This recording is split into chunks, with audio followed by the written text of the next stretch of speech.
멋진 노을입니다. 비록 날씨는 영하로 춥긴 하지만 이 3층 건물 옥상에서 이 종이 프로펠러를 한번 던져 보도록 하겠습니다. 자, 저기 난간에서 한번 던져 보도록 하겠습니다.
오늘 우리가 알아볼 실험은 회전하는 종이 프로펠러입니다.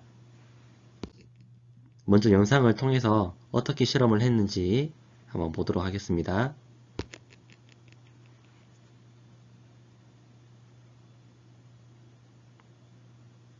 반대로 접힌 날개를 종이로 만들어서 클립을 매달아 떨어뜨렸습니다.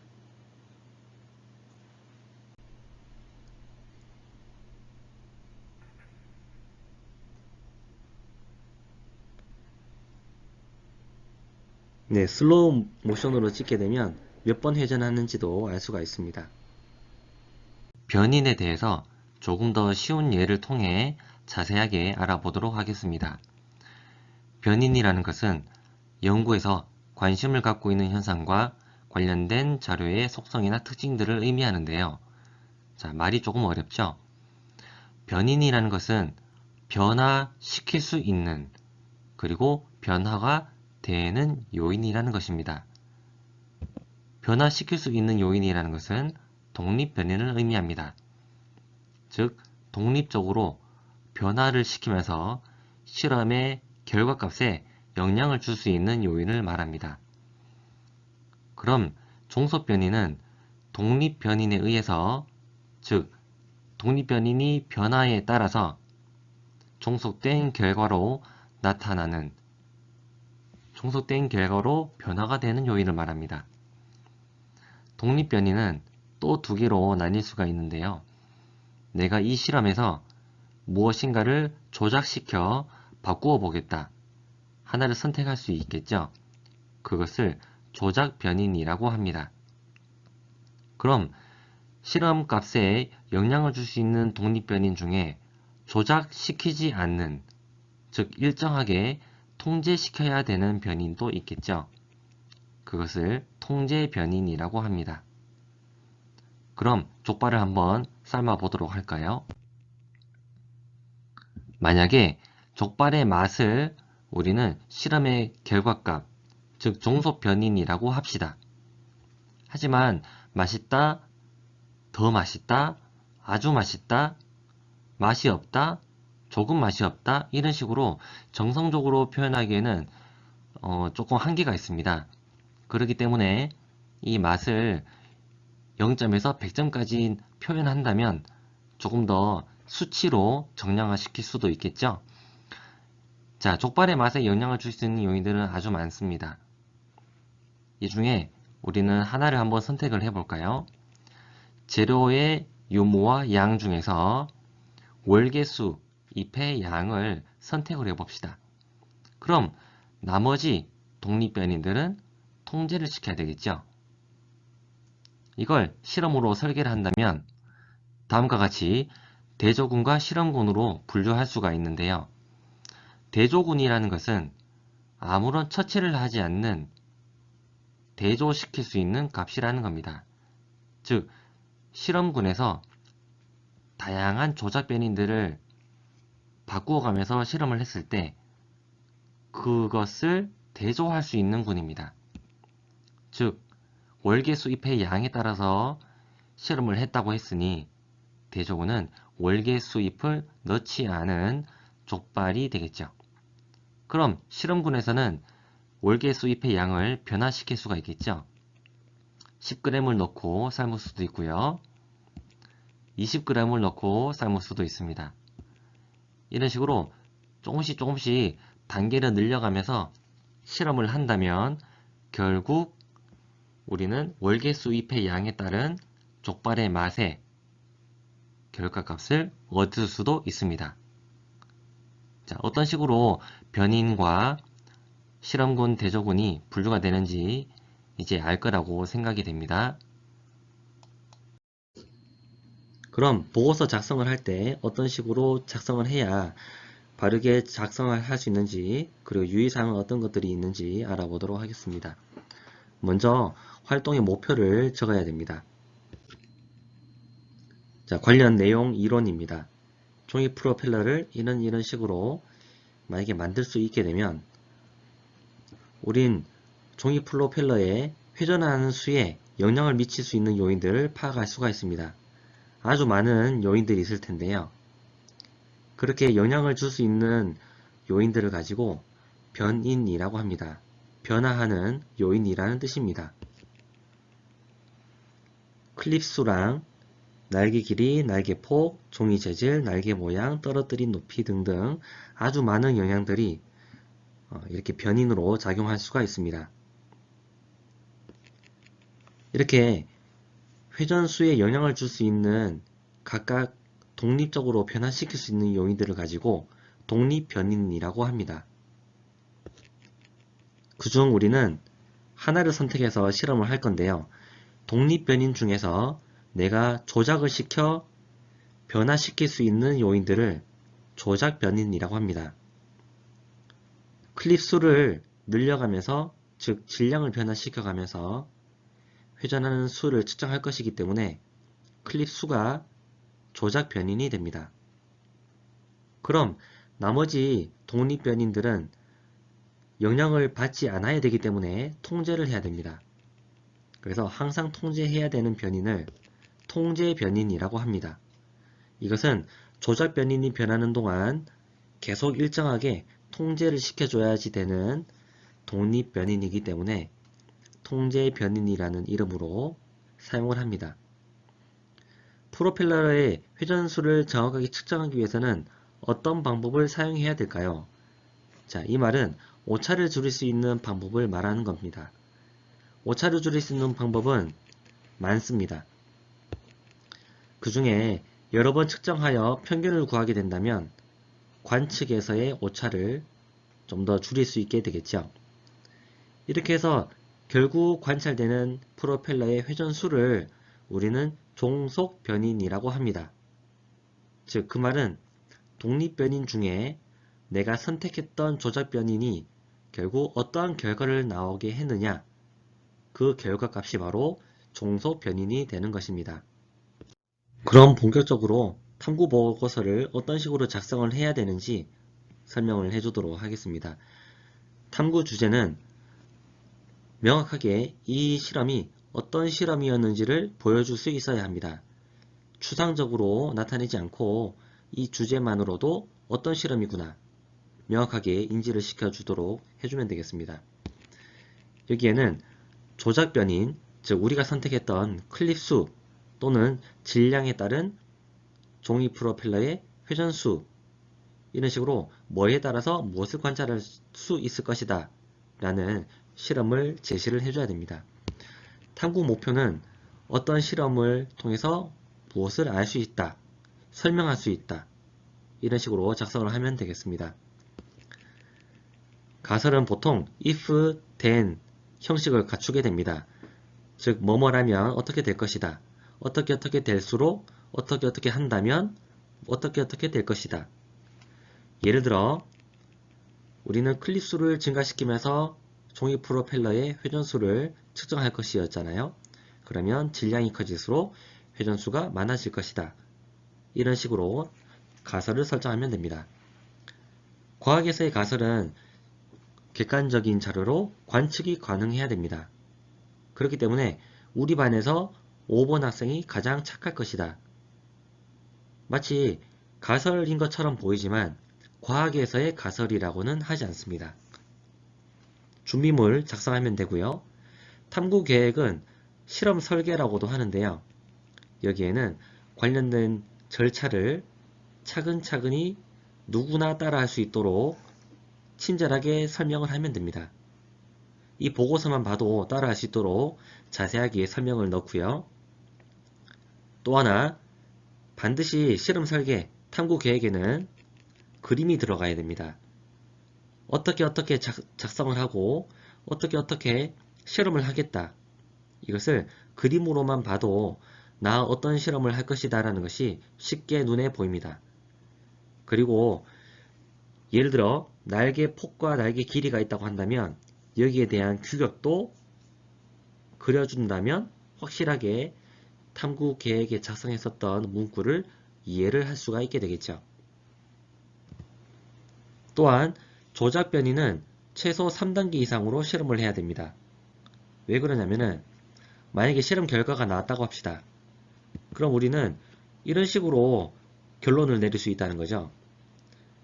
만약에 3가지 이상 우리가 데이터를 얻게 된다면 전혀 다른 경향성을 알 수도 있었거든요. 그래서 되도록 많은 단계의 조작 변인을 선정을 하고 실험을 한 다음 만약에 여기에서 이 구간에는 조금 더 자세하게 해야겠다. 그러면 조작 변인이 또 늘어날 수도 있습니다. 탐구 결과를 여러분이 측정을 하고 난 뒤에 연습장에 아무렇게나 적는 경우가 있는데요. 반드시 표로 그려야 됩니다.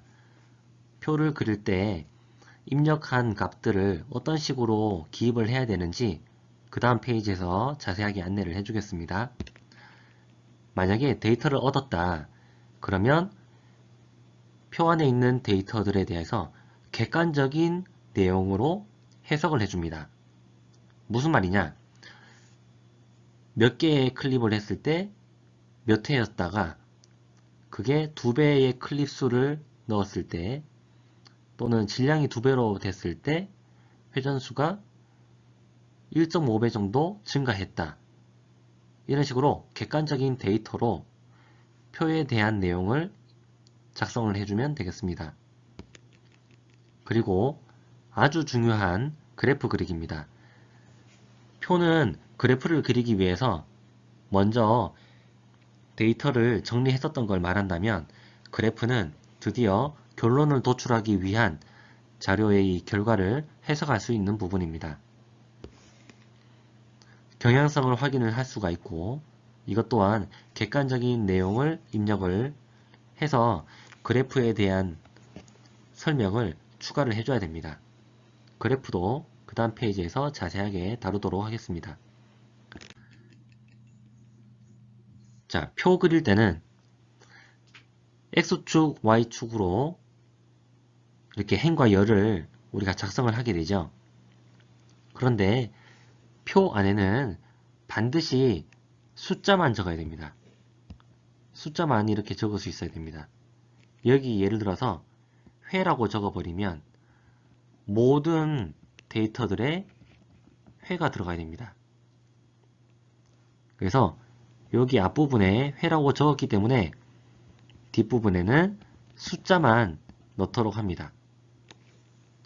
그래서 꼭 단위를 여기에 적었다면 표 안에는 숫자만 기입을 하도록 합니다.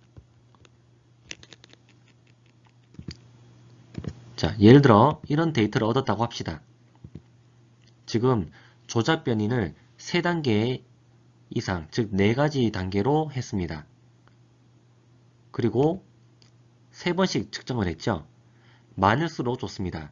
즉 여러 번 측정을 하면 할수록 오차의 원인이 결국 무엇인지를 알게 되고, 그리고 오차의 이 변수도 점점 줄어들게 됩니다.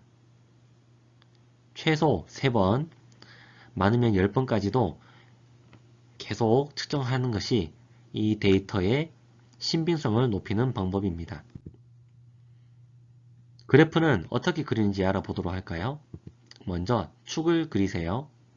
그리고 축이 의미하는 것이 무엇인지를 반드시 표시해야 됩니다. 우리가 수학 시간에 배웠었던 X축, Y축, 직교좌표계입니다. 가로는 X축이죠. 조작 변인이 X축으로 들어가고 종속 변인이 Y축으로 들어가도록 하면 결국 X에 대한 Y 값들이 좌표로 찍히게 되는 겁니다. 0점을 찍고요. 그리고 반드시 같은 간격으로 같은 수가 증가하도록 눈금을 그리세요. 많은 학생들이 같은 간격인데도 불구하고 다른 숫자를 넣거나 같은 간격으로 숫자가 늘어나는데도 불구하고 다른 간격으로 선을 그리는 경우가 많습니다.